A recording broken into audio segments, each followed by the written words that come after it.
E agora a gente vai falar sobre envelhecimento da região de órbita, que é um conteúdo que você gosta bastante, né, Alicinha?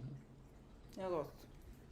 Eu gosto, a gente já falou bastante, a gente já fez alguns eventos relacionados a isso, há uns 3 anos atrás. Acho que uns 2 anos atrás, 2 anos e meio talvez. Uns 2, 3 anos atrás, nós fizemos o iConcept, que também era algo ligado à parte de estrutura orbitária.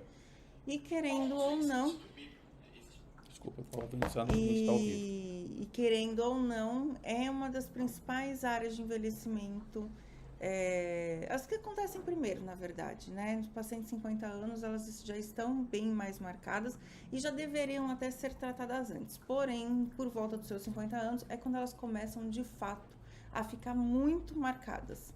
Né? Já deviam ter sido tratadas antes, mas é quando eles começam a perceber. Porque primeiro percebe o nasolabial. Exato, é. É a primeira Tô coisa com que bigode. percebe. O torto, eu tô com bigode. Nasolabial, ou então para quem tem as linhas as linhas código de barra, Sim. né? Depois Que a gente vai começa a falar semana que vem. marionete, Também a gente vai falar especificamente semana que vem. e depois começa a marionete, mas os olhos e a têmpora, então, a têmpora já começa muito antes e os pacientes demoram uma eternidade para perceber a ausência de volume nessa região. E não só o paciente, né? A têmpora ela é muito pouco abordada, né? Via de regra, você vê o pessoal que posta lá um full face, faz tudo, menos a têmpora. Até porque acho que o pessoal tem medo, Tem né? medo. Tem um pouco de medo de trabalhar em têmpora. Nós já falamos algumas vezes aqui que, inclusive, a minha opinião a respeito disso é que a têmpora, e principalmente a região de têmpora posterior, vai ser uma das primeiras a ser abordadas em todo o processo de estruturação da face. Como devia começar por aqui, depois por aqui, e seguir mais ou menos o MD Codes. Mas eu acho que uma coisa que começou a mudar, não sei se começou a mudar agora, né? Mas era algo que eu já percebi isso há muito tempo, que não, toda vez que fala olheira, falam sempre da parte inferior.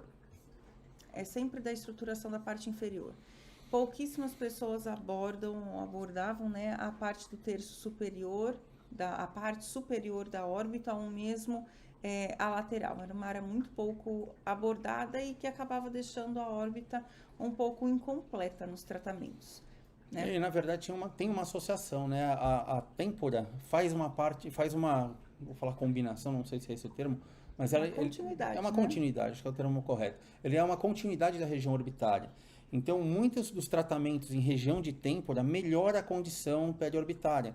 Então, você vai volumizar esta região, você consegue reposicionar a sobrancelha, você consegue reposicionar a comissura, você consegue dar uma continuidade. Eu sempre costumo falar que você descobre que o paciente está precisando de têmpora quando a sobrancelha do paciente está no perfil. A sobrancelha nunca tem que ser no perfil, rabinho talvez, mas não metade dela para o lado, que acaba acontecendo. Quando você tem uma deficiência na região de têmpora, a sobrancelha sai da região do olho e vai para a área do perfil.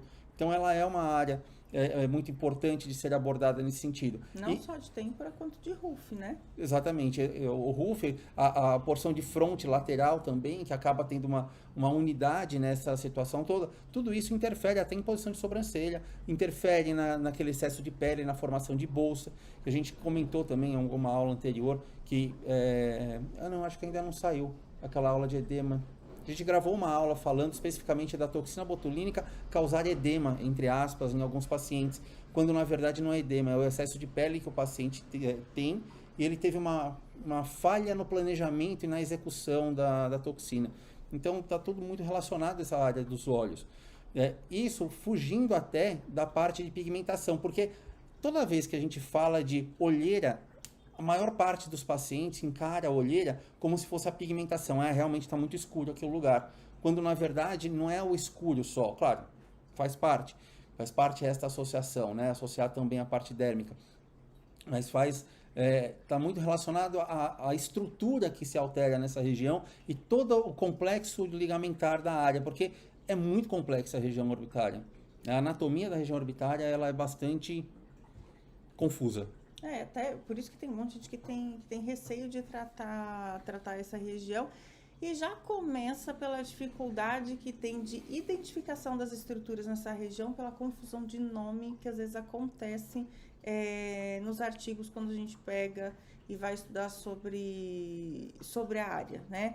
Uma das principais confusões que fazem é sobre o tear trough e a continuidade do ligamento zigomático e o sulco nasojugal, que falam que é uma coisa só. O nasojugal tem um monte de gente que usa o nasojugal sendo ligamento zigomático. E tem muitos trabalhos que mostram dessa maneira, né? E isso mostra até uma falta de delineamento da região, dos ligamentos que existem na região, para identificar que o nasojugal é um sulco, por isso que é nasojugal. Jugal é bochecha, né? Então envolve a parte nasal e jugal, não a parte orbital e jugal.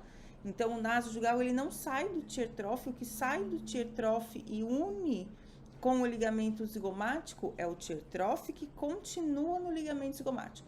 A gente vai mostrar nas estruturas essa diferença.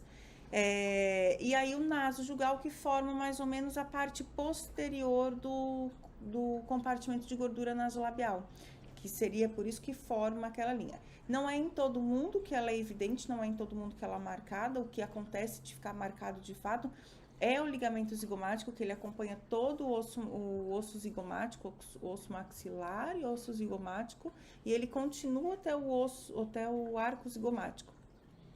Em alguns lugares chamam aqui de zigomático e a parte anterior de zigomático cutâneo, mas o ligamento muda o nome, mas é uma continuidade.